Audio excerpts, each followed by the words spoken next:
Good morning. இன்றைக்கி ரொம்ப நாளைக்கு அப்புறம் ஒரு வீடியோ போடலான்னு இருக்கேன். இது பிளாப்பழ இட்லி. எனக்கு என் ஃப்ரெண்டு தான் சொல்லி கொடுத்தா. ரொம்ப நல்லா இருக்குது, டேஸ்ட்டு நல்லாயிருக்கு. இதுக்கு என்ன எடுத்திருக்கேன்னா, இந்த கப்பால் ஒரு கப்பு புழுங்கல் அரிசி, 3/4 கப்பு பச்சரிசி போட்டிருக்கேன். நீங்கள் வேண்டாட்டா 2 கப்புமே பச்சரிசியுமே போட்டுக்கலாம். அப்புறம் ஒரு அரை கப்பு தான் மேலே வெல்லம். நிறைய வேண்டாம், உங்களுக்கு திரிப்பு நிறைய வேணும்னா இன்னும் கொஞ்சம் போட்டுக்கலாம். நான் கொஞ்சம் தான் திரிப்பு போட்டிருக்கேன். 4 பலாப்பழம் நல்லா பழுத்து நல்லா தித்திக்கிற பலாப்பழமாக இருந்தால் 4 போட்டால் போதும். பலாப்பழத்தில் திரிப்பு இருக்கிறத பொறுத்து நல்லாயிருக்கும்.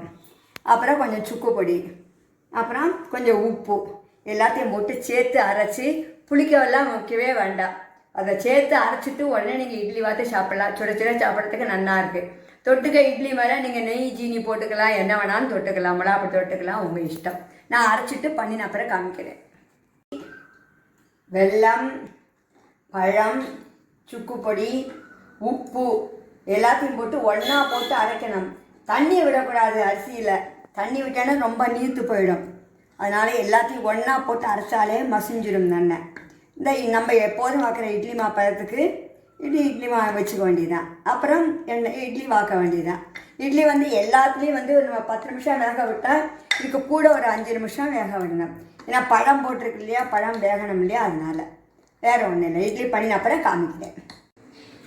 பாருங்க, இட்லி விட்டு வெந்து எடுத்தாச்சு.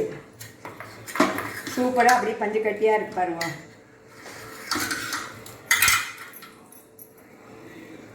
எப்படி இருக்கு தெரியல, அவ்வளோதான். இது அப்படியே இனிமேல் நீங்கள் நெய் ஜீனி போட்டுன்னு சாப்பிடலாம். இதுக்கு மேலே நெய்யை விட்டுன்னு ஜீனி தொட்டுன்னு சாப்பிடலாம், மிளகாப்பொடி தொட்டுன்னு சாப்பிடலாம், எது வேணாலும் சாப்பிடலாம். ட்ரை பண்ணி பார்த்துட்டு சொல்லுங்க எப்படி இருக்குன்னு.